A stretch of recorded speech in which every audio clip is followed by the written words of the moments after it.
You'll be poor forever if you keep doing these three things with your paycheck. If you want to have a better financial life, you need to stop making these three huge paycheck mistakes. Pay close attention to the last one because it's like setting your financial future on fire. But you follow me because I always give it to you straight. Number one, spending first and saving what's left. If you wait until the end of the month to save money, there probably won't be any money. As a matter of fact, your checking account will be empty. This is a huge no-no. You have to pay yourself first before you pay your bills. Now, I know what you're thinking. Dr. Brad, that's crazy.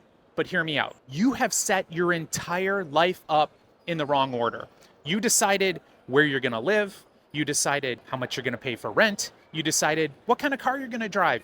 You picked out your furniture. You picked out your clothes. You did it in the wrong order. Before you did any of that, you should have decided how rich you wanna be and how fast you wanna be rich. Then, with that goal in mind, you set up what percentage of your income do you need to start saving and investing before you spend a dime, not afterwards. Paycheck mistake number two. You're letting lifestyle creep eat your raises. If every raise you get turns into a nicer car, a bigger house, more subscriptions, better clothes, you're not getting ahead. You're just upgrading your prison.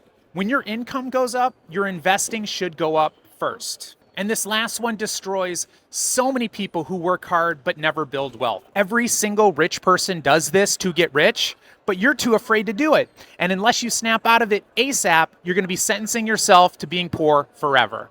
Number three, being too afraid to start investing.